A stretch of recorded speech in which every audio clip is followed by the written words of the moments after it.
Hello guys, क्या हाल है? कैसे हैं आप लोग? सब ठीक है? उम्मीद है आप लोग सब खैरियत से होंगे। आज के इस वीडियो लेक्चर में हम लोग regenerative Rankine cycle with open feed water heaters को पढ़ने जा रहे हैं। इसकी थ्योरी भी हमारे पास मौजूद है, बट हम लोग फोकस करेंगे न्यूमेरिकल्स के ऊपर ज्यादा से ज्यादा। और हर न्यूमेरिकल से पहले आपको जो है बेसिक न्यूमेरिकल का कॉन्सेप्ट दिया जाएगा, ताकि आप आसानी रिजेनरेटिव के क्वेश्चंस को सॉल्व कर सकें।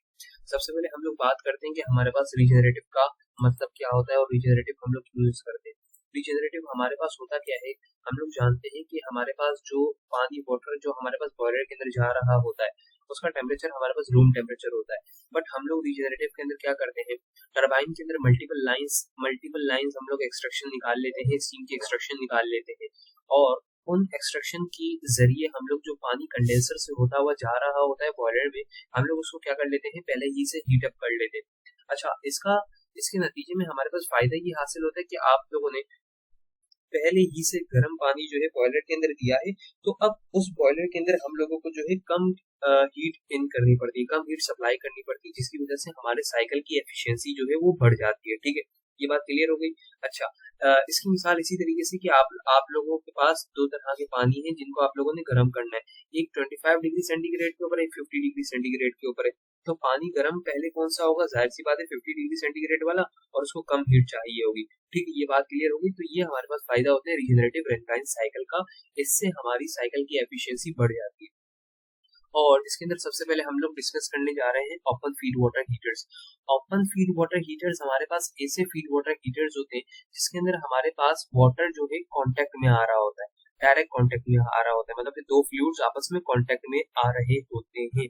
अच्छा, अब यहाँ पर हम लोग इसके शिमेटिक को समझने जाते हैं। सबसे पहले हमारे पास बॉयलर है, बॉयलर से स्टीम आउटलेट हो रही है 100 बार्स के ऊपर, और यहाँ पर जो लास्ट लाइन होगी वो तो कंडेंसर की लाइन होगी जो कि 0.1 बार के ऊपर है। ठीक हो गया।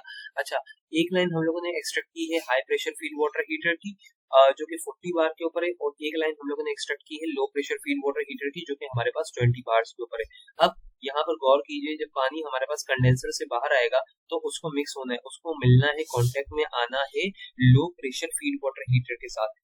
और low pressure feed water heater का प्रेशर कितना है? 20 बार है। तो 0.1 बार से 20 बार के ऊपर मिक्सिंग करनी है, तो जाहिर है बीच में क्या लगाना पड़ेगा? एक पंप का इस्तेमाल करना पड़ेगा। तो हम लोगों ने यहाँ पर एक पंप का यूज किया है जो कि 0.1 से 20 बार के ऊपर प्रेशर को प्रेशराइज कर रहा है, वाटर को प्रेशराइज कर रहा है। इसके बाद आगे हम लोग आते हैं कि लो प्रेशर फीड वाटर हीटर से जो हमारे पास पानी निकल रहा है उसको high pressure feed water heater में जाना है, मतलब कि 20 बार से अब उसको 40 पे जाना है, तो हम लोग पंप नंबर 2 का यूज करेंगे जो कि प्रेशर 20 से 40 बार्स के ऊपर कर रहा होगा।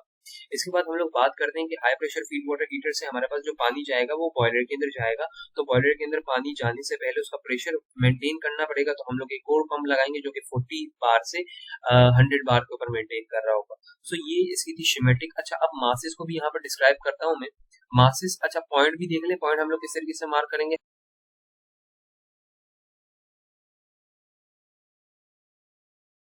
हर एक कंपोनेंट के बाहर, हर एक कंपोनेंट के बाद हम लोग जो है पॉइंट मार्क करेंगे। देखिए, कंडेंसर के बाद 5, पंप नंबर 1 के बाद 6 लो प्रेशर फीड वाटर हीटर के बाद 7, पंप नंबर 2 के बाद 8 high pressure feed water heater के बाद 9, और पंप नंबर 3 के बाद 10। अब यहाँ पर हम लोगों ने शिमेट्रिक के अंदर मासेस हम लोग हमेशा अज्यूम करेंगे। जो पहला मास है हमारे पास ये 1 किलोग्राम का है। पहली एक्सट्रैक्शन हम लोगों ने ले ली हाई प्रेशर फीड वाटर के अंदर M1 के नाम से।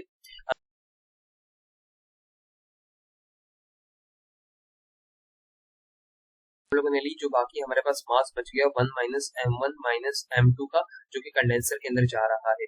अब ये कंडेंसर के अंदर यहाँ से जा रहा है, यहाँ पर हमारे पास इसको M2 मिल जाएगा, तो हमारे पास यहाँ पर क्या बचेगा? 1 माइनस M1। फिर यहाँ पर जब ये जाएगा तो इसको M1 भी मिल जाएगा, तो यहाँ पर हमारे पास अगेन कितना मास वापस चला जाएगा? 1 किलोग्राम। मतलब कि जितना स्टीम का मास आया था उतना वो वाटर में कन्वर्ट होकर बॉयलर के अंदर अगेन रिसाइकल हो चुका है।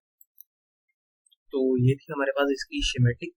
अब हम आते हैं इसकी TS डायग्राम के ऊपर, और इसकी इक्वेशंस के ऊपर समझते हैं हम लोग। इसके मासेस की इक्वेशन किस तरीके से लिखी जाएगी high pressure feed water heater की और low pressure feed water heaters की। ठीक है। अच्छा, so come up to the equations.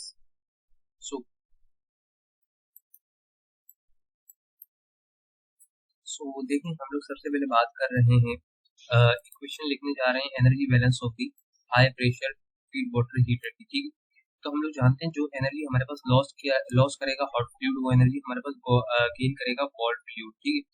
अच्छा, अब यहाँ पर आप लोग गौर कीजिए, सबसे पहले हम लोग बात कर रहे हैं high pressure feed water heater की।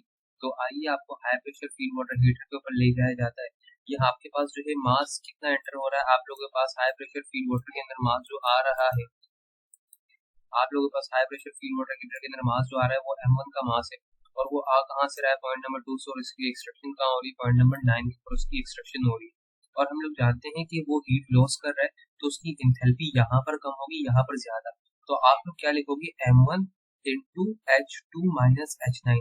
देखिए आपके पास यही लिखा हुआ है, M1 M1 M1 H2 minus H9, ठीक है। अच्छा, अब आपके पास जाहिर है जो कंडेंसर से जो फ्लूइड आ रहा है वो हीट को गेन कर रहा है। कंडेंसर से आपके पास जो फ्लूइड यहाँ से आ रहा होगा वो उसका मास कितना होगा, उसका मास मैंने आपको बता दिया, क्योंकि वो यहाँ से, वो ये वाले लो प्रेशर फीड वाटर से, हीटर से आपके पास मास गेन करते हुआ आ रहा है, M2 का मास गेन करता हुआ आ रहा है। तो आपके पास कितना बचेगा, आपके पास बचेगा 1 माइनस M1 का मास आपके पास इसके अंदर इंटर हो रहा है high pressure feed water heater के अंदर, और पॉइंट नंबर 9 से और 8 की, बाहर 9 से निकल रहा है, अंदर 8 से आ रहा है। और इंथैल्पी कहाँ पर इसकी ज्यादा होगी, यहाँ पर ज्यादा होगी, क्योंकि हीट को वो गेन कर रहा है। तो आप क्या लिखेंगे, 1 minus M1 into H9 minus H8।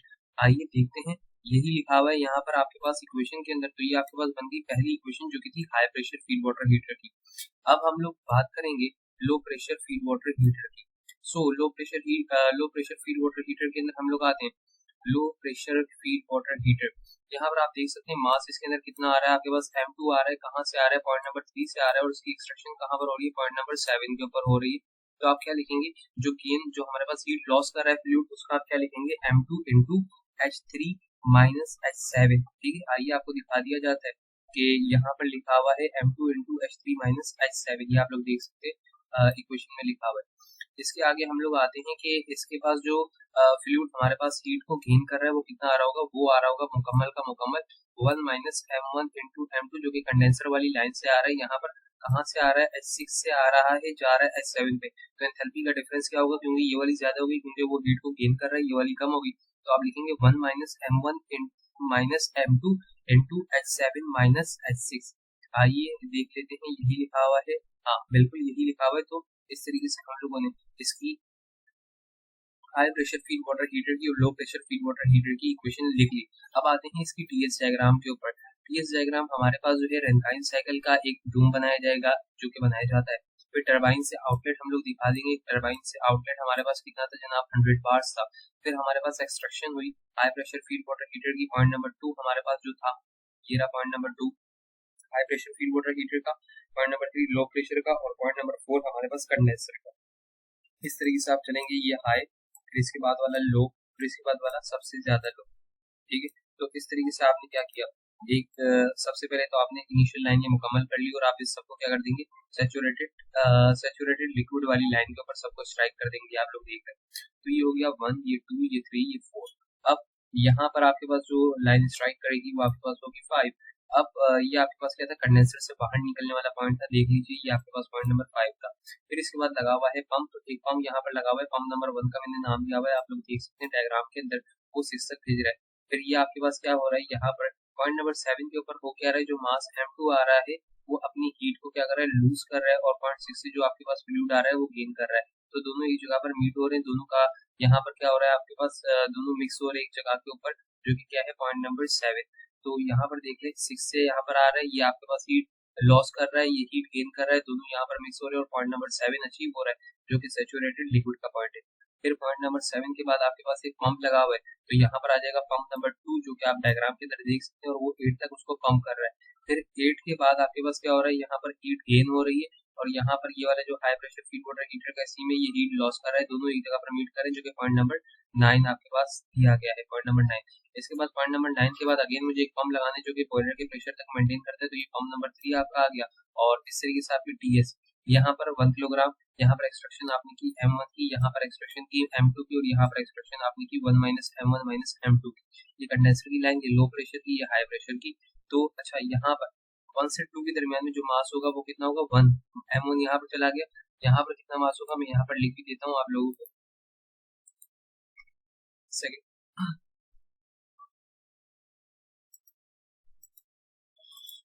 यहाँ पर जो मास होगा जनाब वो होगा 1 का, यहाँ पर 2 से 3 के दरमियान में जो मास होगा वो होगा 1 माइनस m1 का, और 2 से 3 के दरमियान में जो मास होगा वो कितना होगा 1 माइनस m1 माइनस m2 का मास होगा। ठीक हो गया। अच्छा, अब हम लोग आते हैं इसके टरबाइन के वर्क की इक्वेशन किस तरीके से लिखी जाएगी, तो गौर कीजिएगा। इसके टरबाइन के वर्क की इक्वेशन क्या होगी। सबसे पहले आपके पास हम लोग लिखेंगे h1 माइनस h2 और वहां पर मास आपके पास कितना था 1 था। फिर आप प्लस करोगे h2 माइनस h3 और वहां पर मास कितना था, वहां पर मास आपके पास था 1 माइनस m1 का मास था। ठीक हो गया।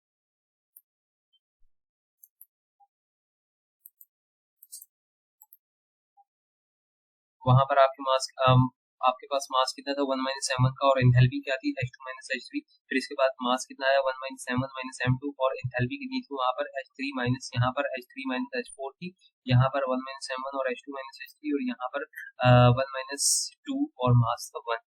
ठीक है। सो ये आप लोगों ने टरबाइन की इक्वेशन लिखना सीख ली। फिर पंप 1, पंप 2 और पंप 1 की आपके पास मास कितना आ रहा है 1 माइनस m1 माइनस m2 आ रहा है।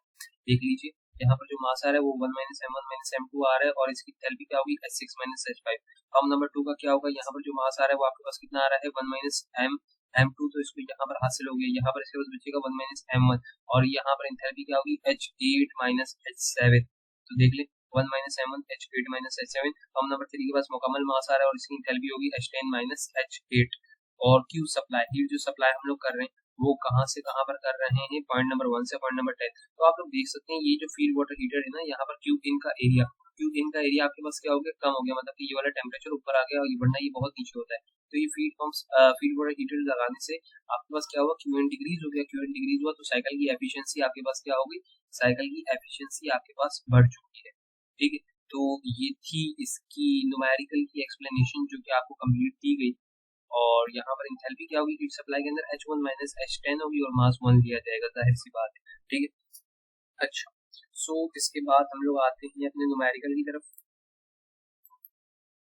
अच्छा, सो हम लोग डिस्कस करने जा रहे हैं क्वेश्चन नंबर 2.3 जो कि पी के नाम के थर्ड एडिशन से लिया गया।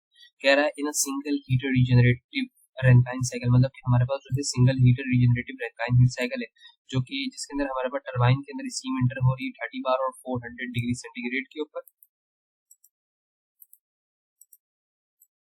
30 बार और 400 डिग्री सेंटीग्रेड के ऊपर। एग्जॉस्ट प्रेशर जो कंडेंसर का वो 0.1 बार है।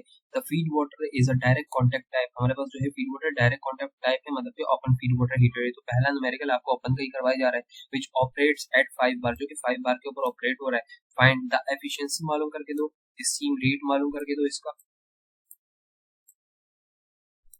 आगे आपको कह रहा है कि the increase in the mean temperature के अंदर कितना इजाफा हुआ वो मालूम करके दो, as compared to the Rankine cycle without, और निगलेक्ट द पंप वर्क, और पंप वर्क को इसके अंदर क्या कर दो, निगलेक्ट कर दो। तो जैसा कि आप लोग देख सकते हैं कि टरबाइन का इनलेट आपके पास 30 बार और 400 डिग्री सेंटीग्रेड, कंडेंसर का आउटलेट 0.1 बार है, और एक्सट्रैक्शन जो ओपन फीड वाटर हीटर की हो रही है वो 5 बार है। यहाँ पर मास हम लोगों ने, अच्छा फिर इसके बाद देखें, यहाँ पर कंडेंसर के बाद आपके पास आ रहा है पंप, क्योंकि इसको इसके साथ मिक्स होना है ओपन फीड वाटर हीटर के साथ, तो ये प्रेशर 0.1 बार से कितना कर रहा है, 5 बार का प्रेशर कर रहा है। फिर इसके बाद ओपन फीड वाटर हीटर के बाद अगेन हम लोगों ने पंप लगाया, जो कि हमारे पास जो है 5 बार को कन्वर्ट कर रहा है 30 बार्स के अंदर। ठीक है, क्योंकि यहाँ पर भी हम लोगों को बॉयलर के अंदर मिक्सिंग करवानी है। अच्छा जनाब, इसके बाद हम लोग यहाँ पर देख सकते हैं, हम लोगों ने पॉइंट मार्क किए, point number 1, point number 2, point number 3, 4, 5, 6, 7। ठीक हो गया। और यहाँ पर जो हमारे पास स्टीम का मास आ रहा है वो कंप्लीट हम लोग अज्यूम करेंगे 1 किलोग्राम। यहाँ पर हम लोग एक्सट्रैक्शन का मास ले लेंगे m1, और यहाँ पर हम लोग ले लेंगे 1 माइनस m1। ठीक हो गया।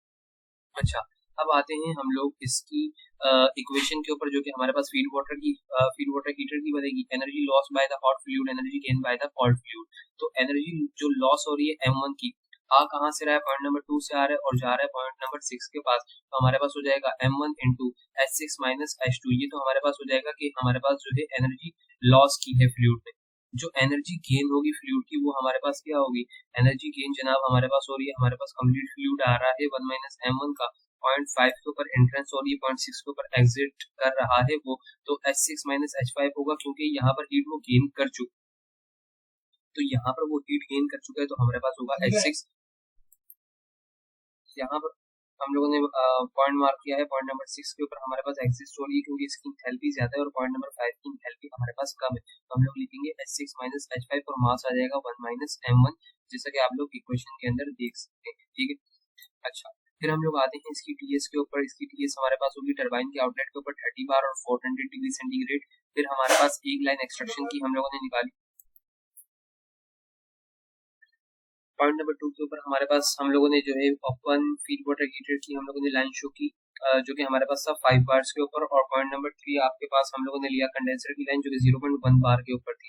अच्छा, ये हमारे पास सैचुरेटेड लिक्विड के अंदर ये भी कन्वर्ट हुआ, ये भी कन्वर्ट हुआ। फिर हम लोगों ने पंप लगाया 4 से 5 के दरमियान में, और ये हमारे पास सैचुरेटेड लिक्विड के अंदर कन्वर्ट हो गया।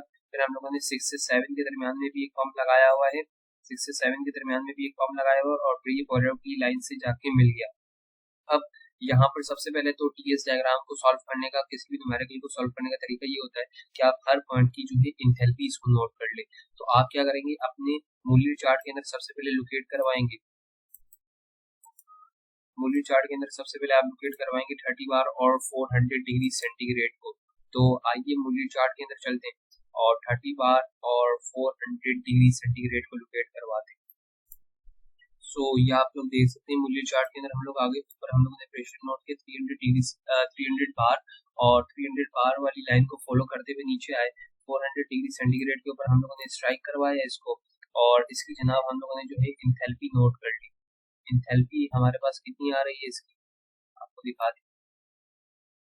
इंथैल्पी इसकी 1 सेकंड, इसकी थोड़ा जूम आउट कर, यहाँ पर हम लोगों ने मार्क किया था 400 डिग्री सेंटीग्रेड के ऊपर, तो हम लोगों ने जाके इसके ऊपर जाके इंथैल्पी नोट कर ली, जो कि मेरे पास कितनी आ रही है 3230 आ रही है। अब वहां पर हम लोगों ने टीएस डायग्राम के अंदर देखा कि टीएस डायग्राम के अंदर स्ट्रेट लाइन है, तो हम लोग मूल्य के अंदर भी क्या लगा लेंगे, स्ट्रेट लाइन लगा लेंगे। और आप लोग H1 नोट डाउन कर चुके हैं, जो कि कितना है 3230 किलो जूल पर केजी।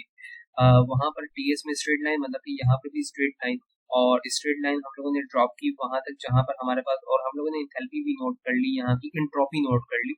एंट्रोपी ये 6.5 की, ये 6.6, 6.7, 6.8, यहाँ पर जो मार्क आ रहा है वो हमारे पास क्या होगा, वो हमारे पास होगा 6.9, और ये हमारे पास 7 है। तो यहाँ की एंट्रोपी 7, एंट्रोपी 6.9 हमारे पास मौजूद है, और स्ट्रेट लाइन हम लोगों ने ड्रॉप कर दी है। अब इसी स्ट्रेट लाइन के ऊपर हम लोग क्या करेंगे, क्योंकि हम लोग जानते हैं एंट्रोपी सेम रह रही है, प्रेशर हमारे पास डिफरेंट आ रहे हैं, तो हमारे पास हम लोग देखेंगे ओपन फील्ड वाटर हीटर का हमारे पास जो प्रेशर आ रहा था जनाब, वो प्रेशर हमारे पास कितना था, वो प्रेशर हमारे पास था 5 बार्स का। तो हम लोग अपने मूल्य के ऊपर जाएंगे और 5 बार वाली लाइन को फॉलो करते हुए नीचे आएंगे। यहाँ पर आप लोग देख सकते हैं ये आपके पास है 5 बार, और 5 बार वाली लाइन को आप लोग फॉलो करते हुए नीचे आए, नीचे आए, नीचे आए, और जहां पर इसने आपकी लाइन को स्ट्राइक किया स्ट्रेट लाइन को, वहां की आप लोग क्या नोट कर लेंगे, वहां की आप लोग इंथैल्पी नोट कर लेंगे। वहां की इंथैल्पी कितनी आ रही थी आपके पास 2785, तो ये आप लोग जाके वहां पर लिख लेंगे पॉइंट नंबर 2 के ऊपर, ये भी आपके पास 2785। ठीक है जनाब।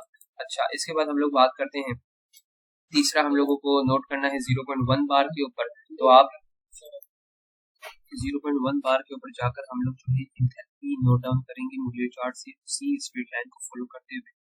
सो स्ट्रेट लाइन को फॉलो करते हुए हम लोग आ रहे हैं, और ये हमारे पास आ जाता है 0.1 बार। तो 0.1 बार की लाइन को मैं फॉलो करते हुए नीचे आया, यहाँ पर स्ट्राइक किया, और यहाँ की इंथैल्पी मैंने नोट डाउन कर ली। मेरे पास कितनी आ रही थी, यहाँ की इंथैल्पी तकरीबन 2200 से कम आ रही थी, बट मैंने अप्रॉक्स कर लिया कि मेरे पास कितनी है 2200 मौजूद है। ठीक है,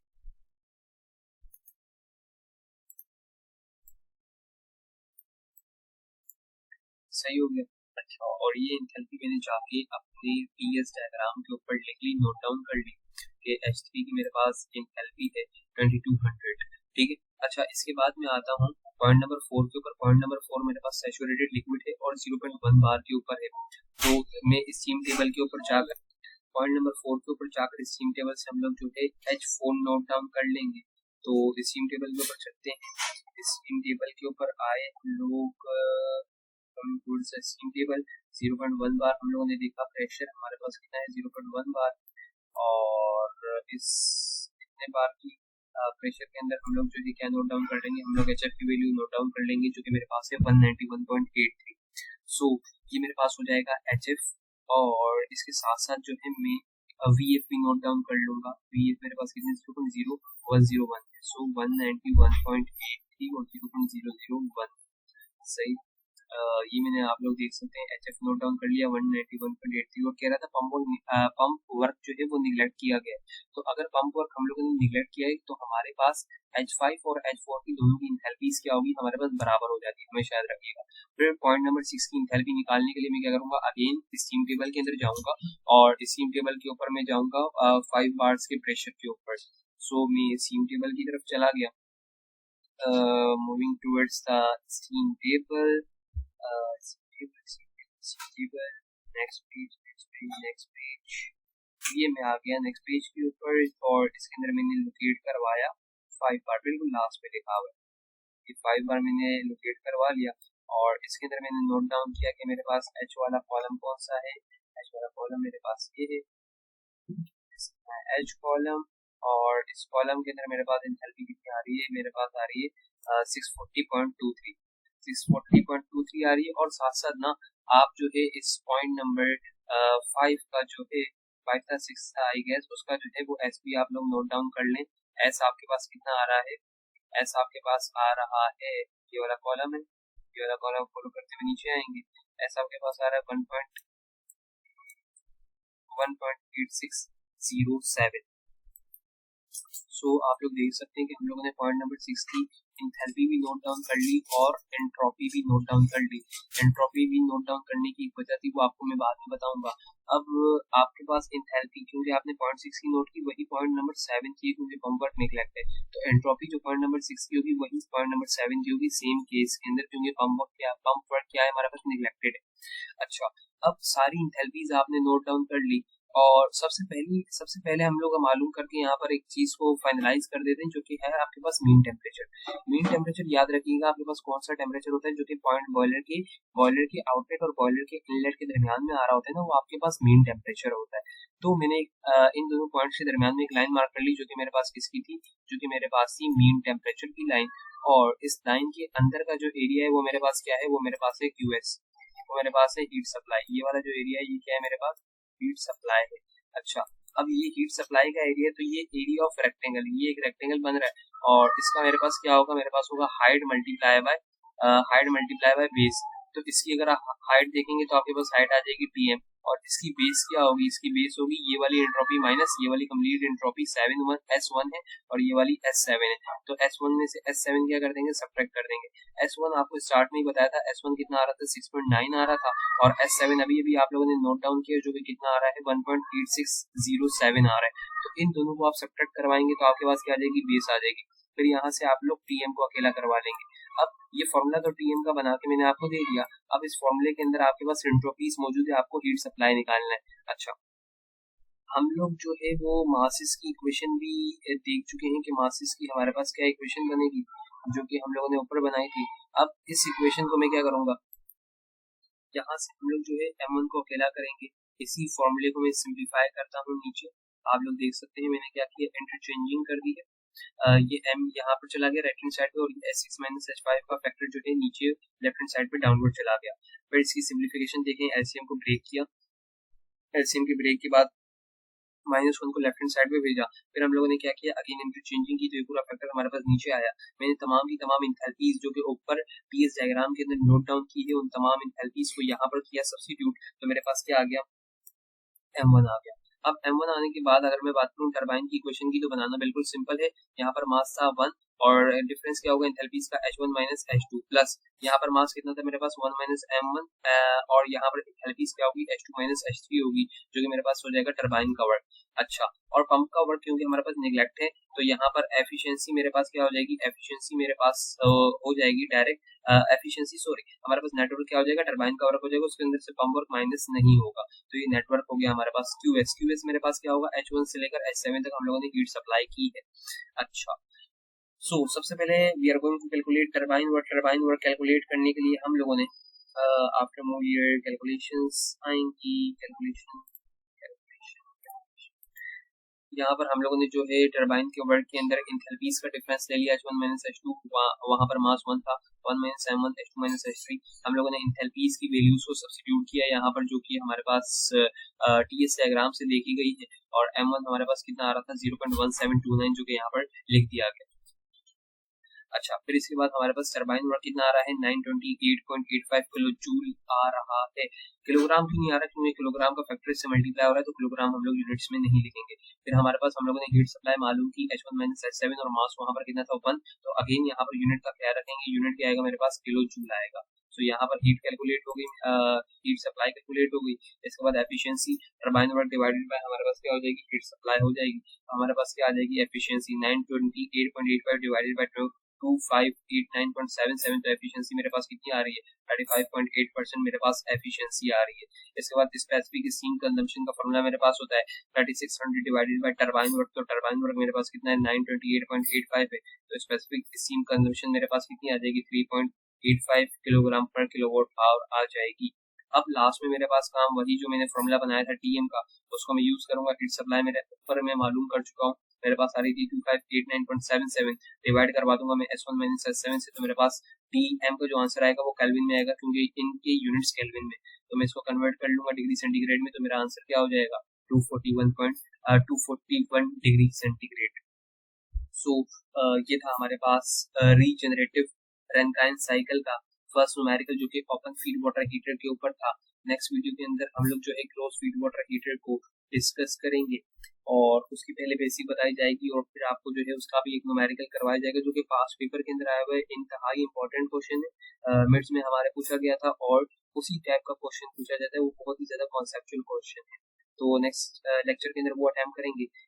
ये लेक्चर ये किधर रखा जाता है, और thanks for visiting my channel and watching my video. और अगर आपको कोई भी क्वेश्चन हो, कोई भी क्यूरी हो, तो आप यहाँ पर कमेंट करके पूछ सकते हैं, आप मुझसे कांटेक्ट कर सकते हैं। और अगर आपको इसका पीडीएफ चाहिए, तो आप आसानी मुझसे कांटेक्ट करके उसका पीडीएफ भी ले सकते हैं।